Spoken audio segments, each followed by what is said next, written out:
Pittsburgh Steelers fans, welcome back to another episode of the Steelers Preview. I am Jeff Hartman, editor of BehindTheSteelCurtain.com. Joining me, as always, to the triumphant trio is Mr. Dave Schofield. Dave, how's it going? I'm not at the beach, so No. it's last week was better. Deputy Dave is back in the house. And Mr. Bryan Anthony Davis, bad. What's going on, Brian? Trying to get the image of Dave Schofield in a banana hammock out of my head.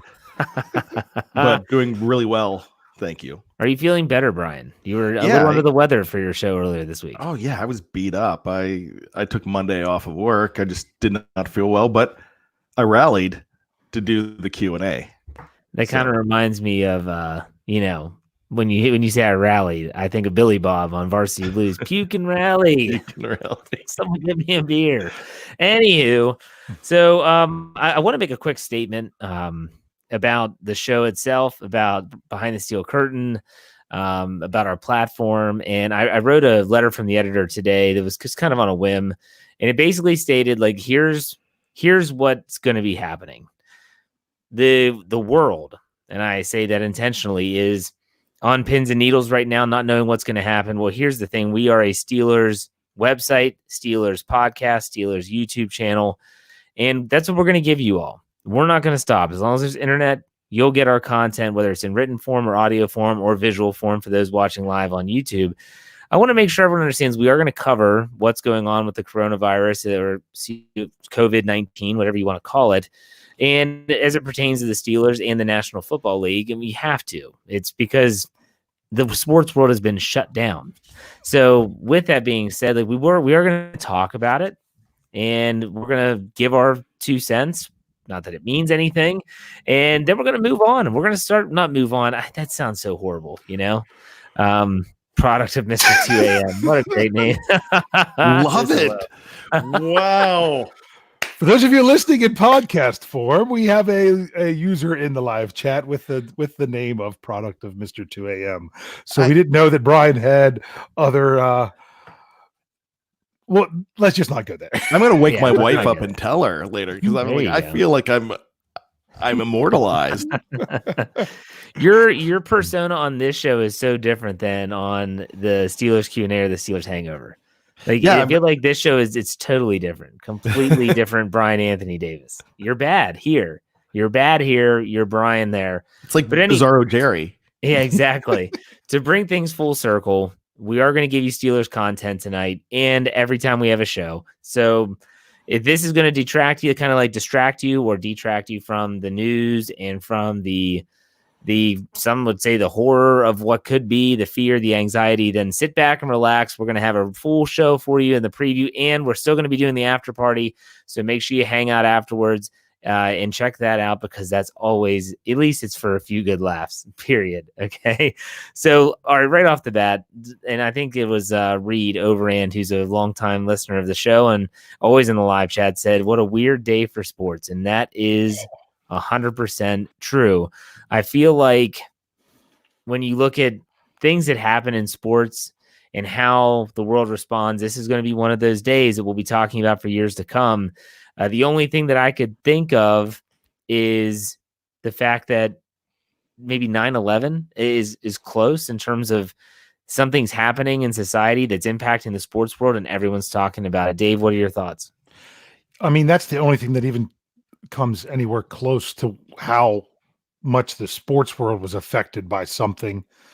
But to me, it's still not it's not a straight comparison, but it's the last time an entire professional sports league decided not to hold their games, and it wasn't just the NFL, because the MLB took a hiatus because they were also there as well, but that one was an event where it was being safe, it was a precautionary, it was respectful, but we knew we were coming back. This, we don't know when things are going to resume.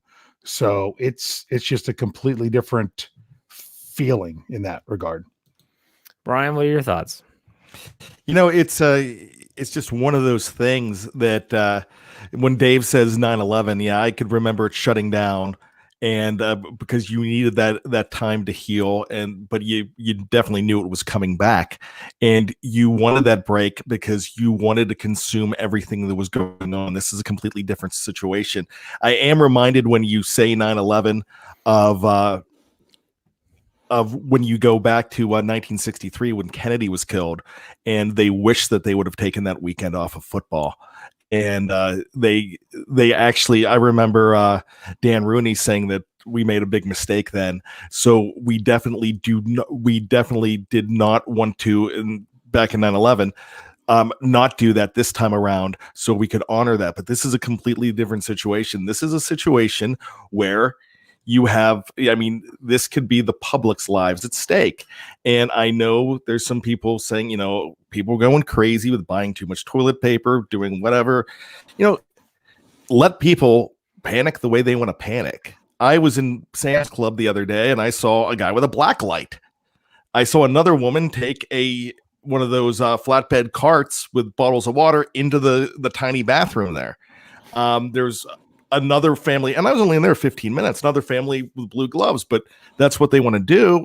That's fine. I'm not going to laugh at them, because I got to tell you what, I have a son who has a very low immunity. He hasn't been to school all week because he's been sick with something. I know it's not this, but he's the first one, along with older people, that will be getting it because he's a very low immunity.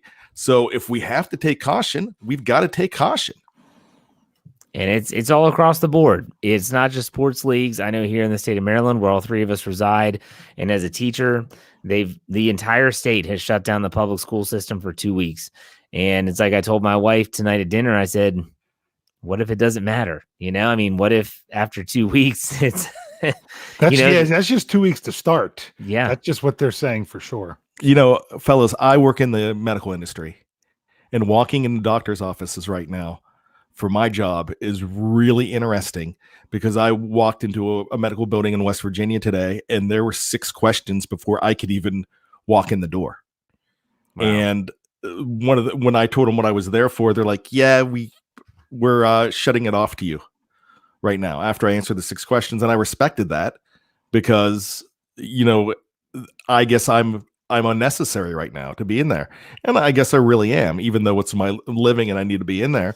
But they are only keeping people that are necessary, but they're asking you the questions. They're asking you, have you been outside of the country? Do you know anybody that's been outside of the country? In West Virginia, they're asking, have you been outside of West Virginia? Yeah. And I think West Virginia is one of the few cases. I was in West Virginia today. Yeah. And they don't have any cases, but it's just, hey, we've never seen anything like this. Hope we never see it again. Just like you talk about 9/11, we really never saw anything like that before. We didn't know how to act. We had to figure out as we went. And this is something, look, when I go to the doctor, if I have something going on, you can call me a hypochondriac. You can tell me anything all you want. But I'll go and I'll pay that $20 copay just to get the old George Costanza, get out of here. You're okay. Cancer? Nah, get out of here. That's what I want. I'll pay my $20. I'm fine. But I'm not going to get from the doctor, well, if you would have come here 6 months ago, we could have saved your life. So you know what? Be cautious the way you want to be cautious. You only have one life. And you never know how things are going to go, because like I spoke to my father this evening, and he had called his doctor's office with something that they needed going on. The doctor says they only saw 2 patients today. Everyone canceled. So that's a doctor's office where nobody's coming in because they just don't want to go around to it. So different people are going to handle things different ways. I know that my biggest thing is I want the issue of like going to the store and being able to actually purchase something I need and it not being there. That's the biggest thing of how people's lives are going to be affected. We'll see how it plays out. We're going into uncharted territory here. Yeah, and I don't want this to become political. I know some people in the live chat are bringing up the president and stuff, and look, I'm not going there. This is a health thing, and like Bryan said, everyone's going to react the way that they want to react to it. Some people have been preparing for months. Some people are just now getting to the grocery store. Look, You got to make the wise decision, period. And so let's talk about the Steelers here in the NFL. The National Football League, Dave, the last I checked, had said that, hey, the 18th is a new league year, and that's when it's going to start. Have they changed their tune? Because that's what they said this morning. They have not changed that tune as of 20 minutes ago when I last checked, because the last update that I made on our article that was just giving league-wide updates on BehindTheSteelCurtain.com was the update about the XFL. They were one of they're basically the last league that suspended their season as well. And they are going to continue to pay their players. So much respect for that even though the players can't pay, that they're still going to get their checks, which I think is pretty interesting. But I have not heard. They did cancel the league, the owners meeting, the league owners meeting at the end of the month. It was somewhere in Florida, just to be smart. But I would not be surprised. My thing is, do you think the voting on the CBA might have anything to do with why they don't want to announce anything yet about the start of the league year? I don't think it matters. I mean, to me, I'm just saying, the NFL or do you think they're going to say, spot. oh, well, let's prolong this vote now since we don't need to have it done by the start of the league year? So, you know what? They really need so. to get this league year started. And here's the thing. As far as free agent visits, you could Skype. You do not have to be, you don't have to trap somebody in the building and say you can't leave without signing the contract. We have so much technology. Look, what we weren't even doing this a year ago. We were still on Blog Talk, a lot of us, a year ago. So I mean, and I know this technology has been around a while, but with the technology that millionaires have and players have going for a contract, they could sit here like this and negotiate inside an agent's office. They don't have to be traveling. There's a lot of things they don't have to be doing, but they don't have to halt their league year because of this. It's not playing. This is just business. And how much business is conducted over the phone? I'll give you a perfect example. 1986, Nakatomi Plaza. Ellis was on the phone making deals with the fountain pen over and over and over again. Yeah. No, you're right. And I've said this all along, is that the NFL's in the prime position right now. They're in the off season. All these other organizations, the NHL, the NBA, the NCAA, are having to make some really tough calls about spring sports, about big tournaments, big money events. The NFL's, if I'm Roger Goodell, I'm sitting back and saying, we don't have to do anything different. You tell players they're not going anywhere. So the 30 pre-draft visits have already been canceled. Okay, so you're not going to see the draft picks potentially going around the country in person. In person, they can they're setting up to do them exactly the way Bryan suggested, which makes sense. Yeah, absolutely. And then you have the NFL draft, still do it in Vegas. No fans are going to be there. Heck, you don't even have to do it in Vegas. You can do it old school. Just have the a camera up at the league office. Have the Pittsburgh Steelers second round. They call in. Here's our pick. Blah blah blah. The Pittsburgh Steelers, players aren't going to be there. There's going to be no green room. That's crappy for you. But you know what? Who cares? You don't get to hug Roger Goodell. You still get drafted. You're still going to be a first, second, third, whatever round pick. I don't think that for me, the NFL should say, yeah, we are going to have our league year start on the 18th because we can have our league year start on the 18th. And until there's a reason for us not to do some of this off-season stuff, we're gonna proceed. I feel like with, like you said, Bryan, the technology we have today, I don't think you need to do it, but that's just me. Maybe I'm a little too aggressive. Good comment up there. Muhammad Ali. Muhammad Ali. We both clicked on it. You got to remember, bad players have to pass physicals. You can't do that over the phone in free agency. You're either going to have to put a stipulation with the physical to be done later, or they're going to have to, or you're just going to push everything back because you can't do it. So that is a great comment. However, I agree with Dave. You got to work around that. You can't just stop business at this point because you've got the NFL has deadlines, and if this doesn't go, everything stops. And I know everything stopped for the other leagues, but they can keep this going. And like I said, use technology.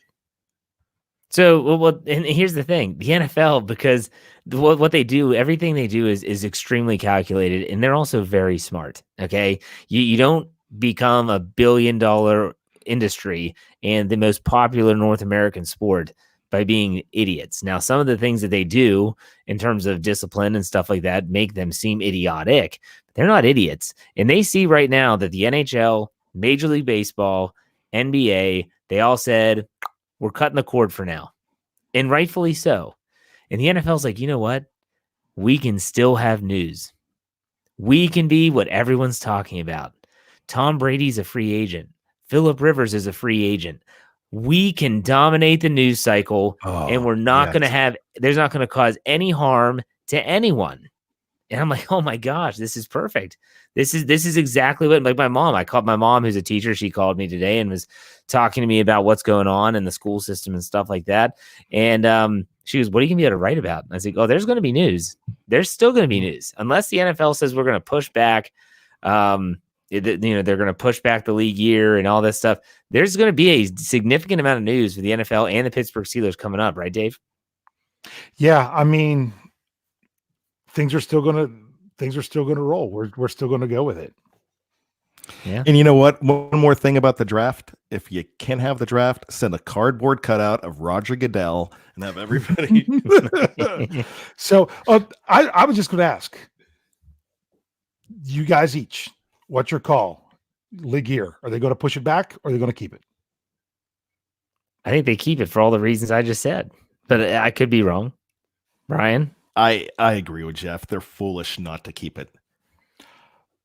I think they don't want the scrutiny of saying, why are you doing this? I think they'll push it. I could see that. I honestly could see that. I'm not. I'm not. I'm not saying that's what I want. I'm just saying that's. But you know what? I think. They want this. They want this deal done so badly that I think that that's not going to get pushed back. I will tell you that. No, that's not getting pushed back. So that won't get pushed back. But the thing is, they can still. Like Jeff said, you can have Tom Brady put in place somewhere. He doesn't have to be flying around the country to do it. Yeah. And like Lance says, you really don't need contact in free agency. Especially with a guy like Tom Brady or Phillip Rivers, who's been in the league forever. I mean, you know what you're getting. You've got a ton of tape. I mean, free agents are at least 4 years removed from their first rookie season. So it's going to be interesting, but there's going to be news no matter what, whether it's they push it back, whether the league year starts, franchise tag deadline is still going to be coming. So the CBA voting should be wrapping up. What is that deadline now, Dave? The CBA voting is Saturday night at 11:59 p.m. 11:59:59. I don't know that they've said with the 59 seconds. But bottom line is we should hopefully. I hope they don't sit on the results. That's my biggest thing. I hope they don't sit on them. At least I understand if they don't release them at midnight, but come on, at least give us to them on Sunday because my goodness, we need something. You all right, Bryan? I'm just laughing at Lance. Yeah. Well, he's just stating that you don't need physical contact to sign a contract now. I mean, you can e-sign documents. Yeah, he signed his contract electronically. Good for you, Lance. So, all right. So long story short here, we're still going to be talking about the Steelers, and I still think there's going to be news to discuss. And here on the preview, we're going to continue to preview one position a week as we head closer to what we think will eventually be a typical offseason with minicamp, OTAs, and things of that nature. And today we're going to be previewing the tight end position. Yes, the notorious tight end position. Why is it notorious? Because there's not many there. Vance McDonald has a club option. We're not sure if he is going to be able to, or if the club is going to pick that up. Haven't heard any rumors about that either way. You have the rookie, Zach Gentry, coming into his second year.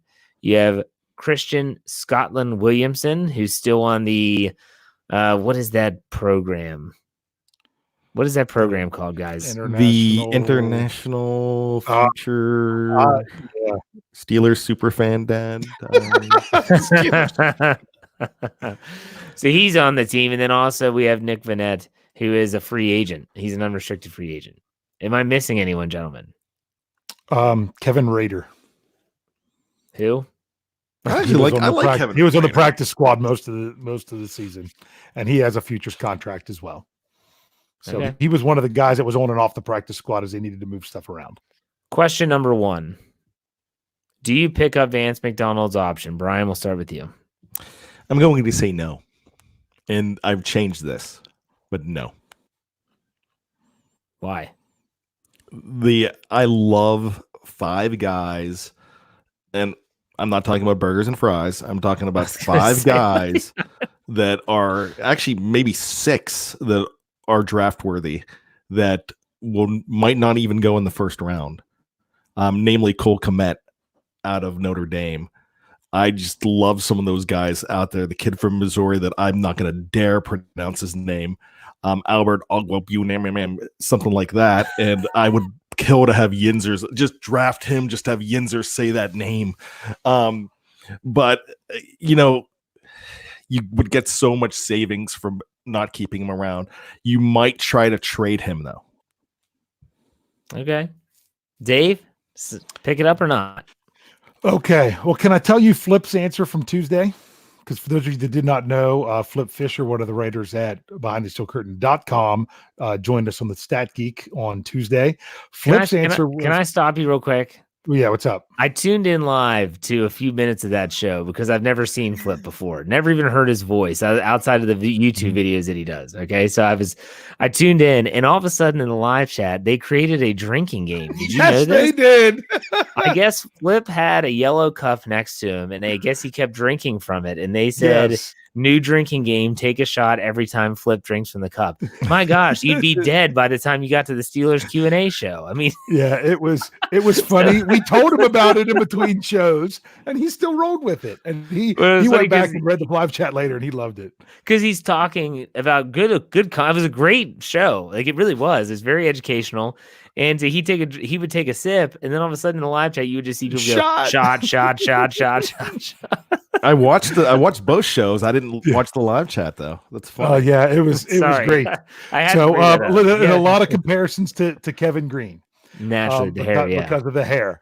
But Flip had a really good answer. He said if the CBA passes, he stays. If the CBA fails, he goes. That was his answer.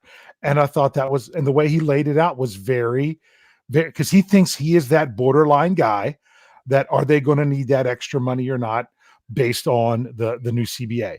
Me, I say, I think he's going to stay because it could possibly cost more to replace him than it would be to keep him if you're looking for a real viable option. I also would not be surprised if the Steelers attempt to redo his contract and actually have him take a pay cut, but maybe extend him for another couple years.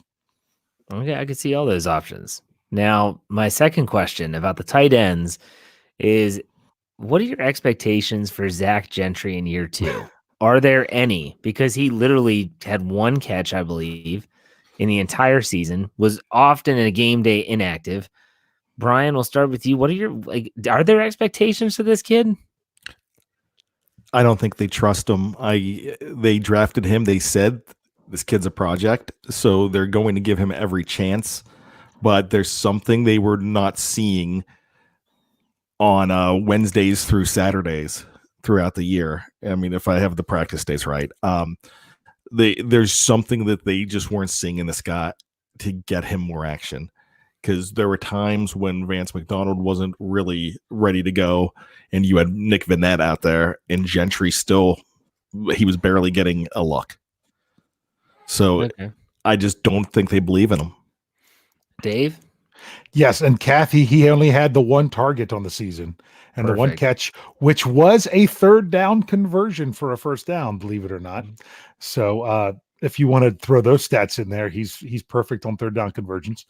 I'll be honest with you, would not be shocked. Now, I know they don't have we don't know what they're doing in the draft.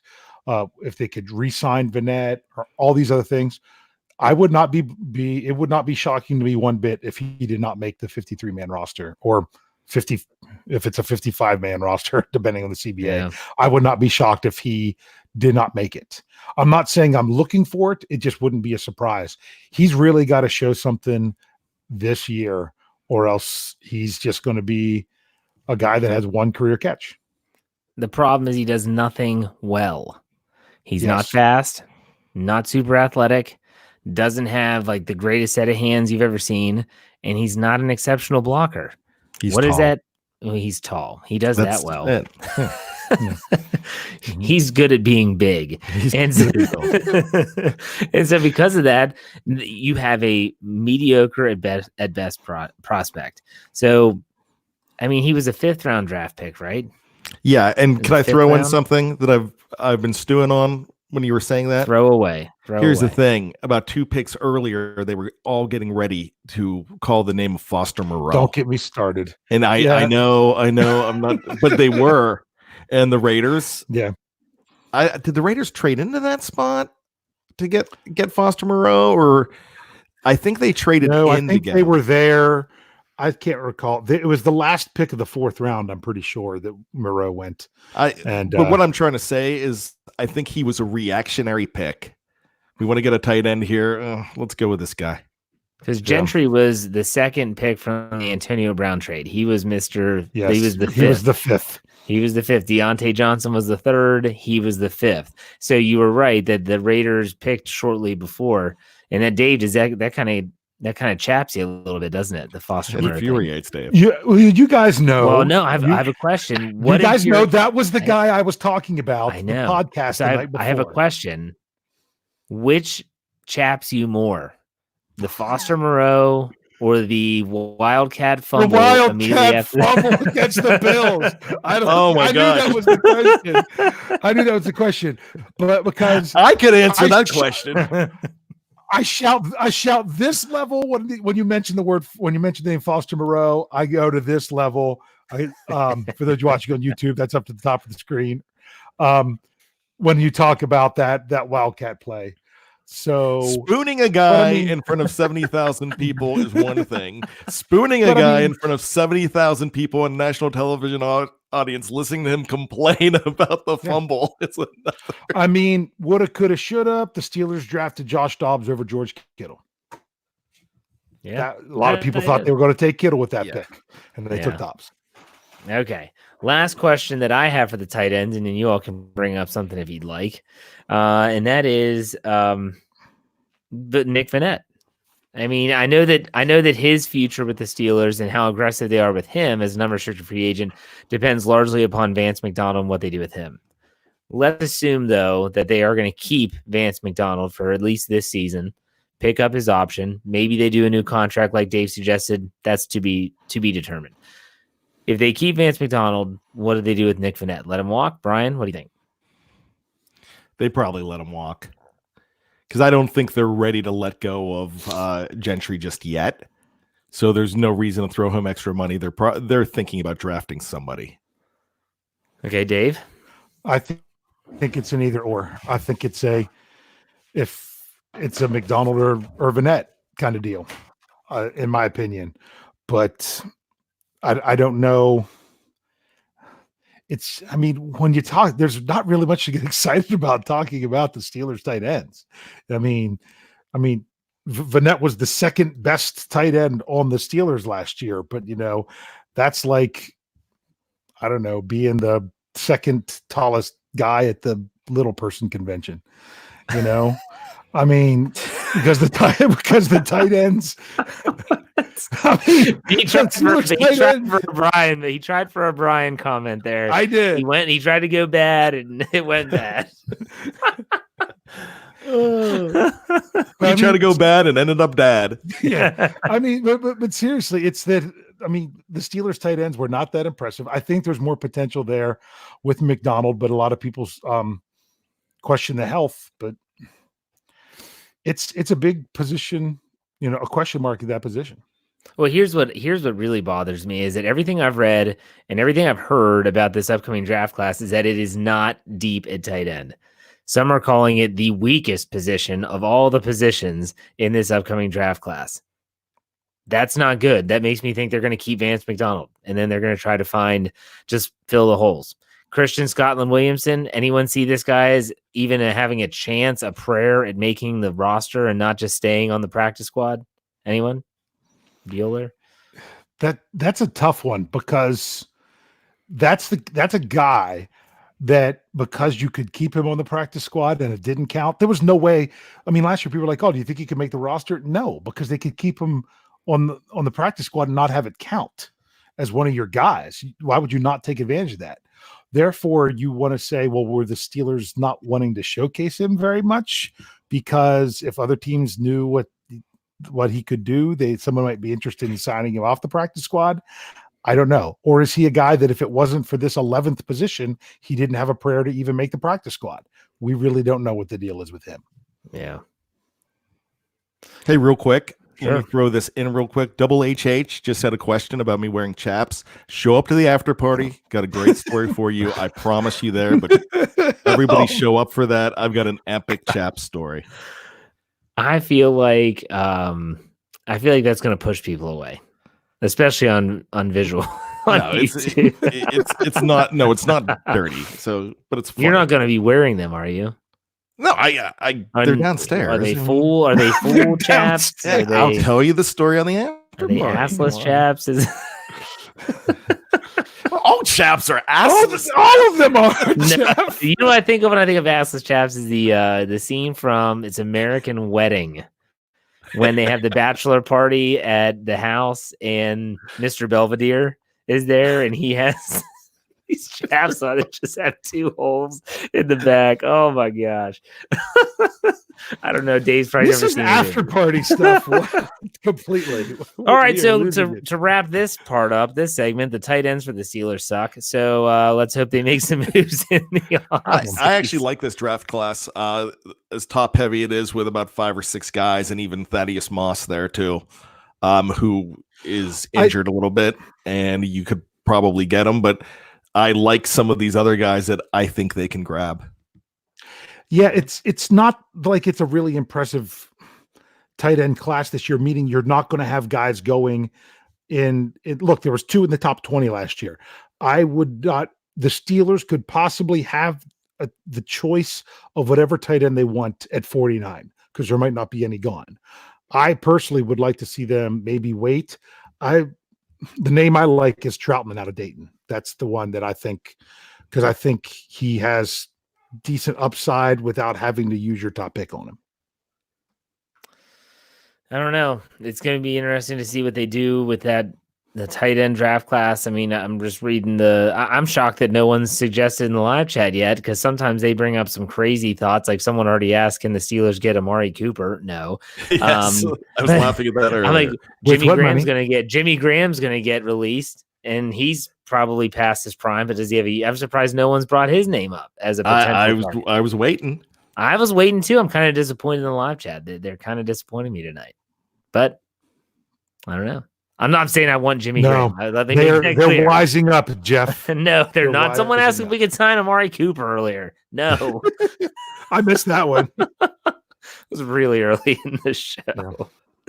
All right. So last segment that we do on this show before we head over to the after party is I put on my imaginary dunce cap as the idiot of the group, and we do our trivia segment. So Dave, is this tight end trivia? Oh yeah, this is tight end trivia. All right. I can have tight end trivia or make fun of Lance trivia. Which one would you prefer? Ooh, both. Okay. All right. So the make fun of Lance. No, you've got time. The tight end trivia is this: how many Steelers? Don't worry about multiple seasons. How many Steelers tight ends have ever caught 5 or more touchdowns in a season? How many different players for the Steelers have caught 5 or more touchdowns? Do you have the names, or do you just have the number? Oh, I have both. Okay. So that was the follow-up question. All right. So, Brian, let's see if we can rattle these off. Heath Miller. That's one. I'm going to say Mark Bruner. Mark Bruner had a season in there. That's 2. Eric Green. Eric Green is 3. Let's go Randy Grossman. Randy Grossman. I don't know that he ever had a season where he had more than 1. It's crazy. Bruner? Benny Cunningham? Nope. Wow. You're not going to get this one. 1967. Oh. Buddy Dial. No, he wasn't a tight end. Yeah. John Hilton. Oh, Johnny Hilton. That's it. That's Sweet all. Johnny Hilton. So there's 4, is that what you said? Yeah. Well, because there was 10 seasons total, but Heath Miller had 1, 2, 3, 4, 5 of them. Bruner had 1, and Green had 3, and Hilton had 1. That's 5 or more. What's the most touchdowns ever caught by a tight end in a season for the Steelers? Heath Miller, wasn't it? Yeah, Heath Miller had 8 in 2012. So it's not like it's one of those positions that's completely tearing everything up. A quick sidebar here, not to change it. I know you have more questions or you have Lance trivia, which we don't want to miss. We don't want to miss that. But no, it's not about Lance. It's just going to kind of disappear. Oh, okay. So Heath Miller, I think we all loved Heath, but I don't think I appreciated him enough when he was playing. You know, it's one of those situations where you don't know what you have until it's gone. You know, you didn't appreciate the blocking. You didn't appreciate how he was there all the time, was never really hurt. If he was, it wasn't a long-term injury. And he was so reliable, and he did it all. He didn't have breakaway speed, but my gosh, do I miss Heath Miller. Just want to make that quick statement. Well, it's funny that you said about injury, because part of the reason that the Steelers got him was because there was concerns over an injury. Was it an ankle or a foot, Bryan? Do you remember? Something like that. And he was drafted? It was a lower extremity. NHL would say it was a lower body injury. Yes. I think it was a foot. Yeah. It was one of those things. Hey, real quick. What are the odds of Heath Miller ever even getting a look for the Hall of Fame? He's number 8. He should be on the Hall of Honor in Heinz Field. I think he will be. I think he's number 8 among tight ends as far as catches. So all 2 time Super Bowls. So on the all-time catch list, he's 8 for the NFL. But like I said, this is among tight ends, so he's up there. But I just don't think he gets a look ever. Yeah, that's a shame. He's a great guy. That they want are the tight ends that catch touchdowns. Definitely in the Ring of Honor. And I think that's what Rod Woodson said the other day when he was interviewed by Stan Savran. He said, I'm so happy that they have that for players that aren't going to get into the Pro Football Hall of Fame, but yet still deserve recognition for what they did with the Steelers. And his name was Carnell Lake. He said, this guy was one of the best defensive backs I've ever played with. And he's not going to get into the Pro Football Hall of Fame because he moved around so much that he had the stats are so skewed because he played safety, he played cornerback. He said he was drafted as an end. I didn't realize that. So that's interesting. Anyways, I digress. Back to the Borophyll. Oh, the Borophyll. Borophyll. My son just watched that the other day. Here's the thing. Last night, if anyone was watching The Standard is the Standard, whoa, we just lost. I was watching The Standard. Yeah. So we do. For those of you watching on YouTube, Bryan keeps disappearing. Here's Lance made a statement last night that I'm pretty sure you were going to crucify him on, and then the news broke about the NBA suspending the season, and you guys got off on that topic. Which, by the way, talk about that was tough. Yes. Things were breaking during the show, and I was trying to confirm that for you. Yeah, because we didn't want to say the wrong stuff on the air. And anyways, go ahead. What did he say? But Lance, you guys were taught. You asked the question of was either Deontay Johnson or Juju Smith-Schuster would one of them lead the Steelers in receiving? And Lance's answer was he thinks it's going to be a running back. So. Here's leading him in receiving, running back. Yes. So our offense would be so awful. I know that'd be bad, but it's happened. Here we go. First of all, who led the Steelers with receiving yards this past year? It was Deontay Johnson. It was Deontay Johnson. Did you guys know what that number was? Was he like 600? 680. Okay. And 59 catches, right? Hopefully that will be more next season, but let's say it's not. Do you know how many times in Steelers history a running back has caught more than 680 yards in a season? I think Le'Veon Bell, he's did it twice. Le'Veon did it once. Oh, just once. Okay. That was in 2014, which is the league leading receiving yards for a running back for the Steelers. Did I say league leading? Sorry, franchise leading. He had 800. It was 854. Okay. That 2014 year, he was ridiculous. Yeah. I mean, he was so good that year. So there was one other running back in the history of the Steelers that had more than 680 yards receiving. And this was in 1955. And his name was Ray Matthews, who made the Pro Bowl. So here's the thing. Anytime a Steelers running back has had more than 680 yards receiving, they've been a Pro Bowl player. So which one of the Steelers running backs is going to make the Pro Bowl then if they're going to lead the team in receiving? But here's the other thing about Ray Matthews is after that season, they moved him to wide receiver because he wasn't even the starting running back. He was the backup, and they just wanted to use him more and moved him to wide receiver. So this doesn't really happen. So you're either looking for someone to set Steelers records as a receiver, as a running back, or the receivers are going to royally suck. It's the only way that this is going to happen. Lance is my boy, and I'll defend him until the day I die. And I say he does that show immediately when he gets home from work. Yeah, because he doesn't get home on the West Coast like 6 o'clock, and it's 9 o'clock here. I'm at the point where I'm at my wits end. I'm like, we got to get this show on the road. And so he just jumps on the air and he does it. Sometimes I don't think he actually has a very clear mind, because he, in the same show, he said a running back's going to lead the team in receiving yards. Yet he took the under when I said 10.5 games that James Conner would play. He took the under. So that means that Benny Snell would have to go berserk in terms of yards after catch for them. So his narratives don't always line up, but I give him a pass because of how he has to do the show. So there you go. Is that all of your Lance trivia? That was good. Yes. All right, Brian, you got anything?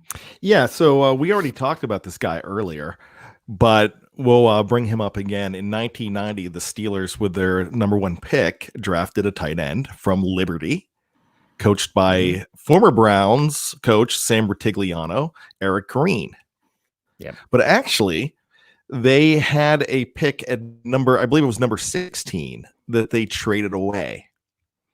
So they moved down because they knew they could still get Eric Green.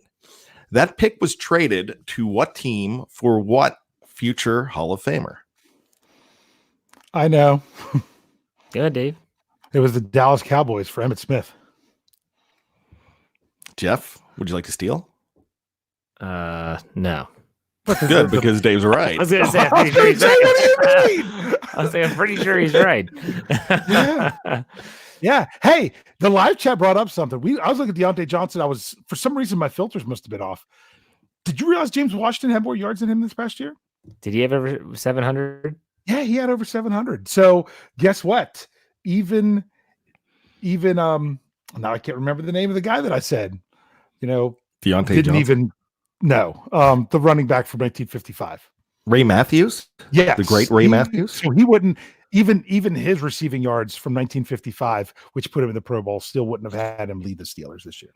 Number 25, Ray Matthews. All right, last trivia question comes from me. This is a fun one, and we'll see if you can name the player and his number. This player had a doppelganger that went around the city of Pittsburgh and got perks in and around Pittsburgh. Some say he got dates in and around Pittsburgh, claiming to be this tight end. Name and number, Brian. You know it. Don't say what I want to. I'll defer to Dave because I know this. Okay, so he. You know what a doppelganger is? Absolutely. Okay. Come on. Because Marshall Lilly couldn't have a baby until they found all 5 doppelgangers. That's right. Great show. I'm gonna go with. Let's go with Reamersma. Dallas quickly said Leonard Poe. I'm going with Reed with Reamersma. You're close. You're close. You were close because it's this. He played at the same time. Oh, really? 1 number down. Yes. On number 84. And Number 84. Jeremy Jeremy Jerame, Jerame. Jerame Tooman. Jeremy Tooman. There was this guy in and around Pittsburgh who looked enough like Jeremy Tooman that they said he would go into parties, he would sign autographs, he got like dates. Oh, you all got because one he of was the he, dates. yeah, he did.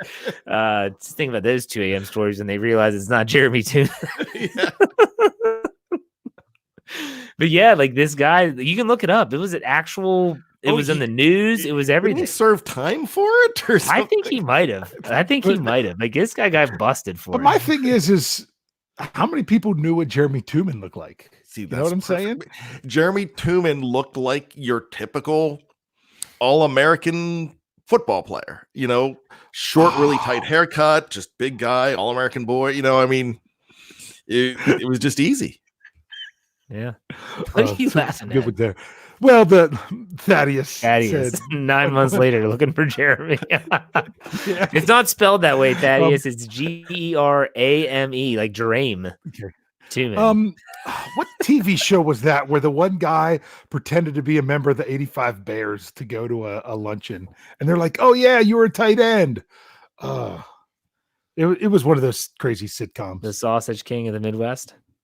No. Abe Froman. Abe Froman. Oh, You're Abe Froman? And that's going to lead us into the after party. So if you're watching live on YouTube, make sure you just stick around. In about 5 minutes, you'll see the notification go through. We'll be right back here talking about Lord knows what. And then if you're listening in audio and you're like, where's this after party? It'll be published at 1 p.m. So you have the Steelers preview in the morning. 1 p.m. is when the second show, and the same with Dave's Stat Geek. 1 p.m. is when we publish the second show. So make sure you stick around, guys. Anything else? We good? No, I'm just going to go to a bar real quick and tell people I'm Jeff Reed. Make sure you wear your chaps. Make sure you All right, we'll see you in the after party.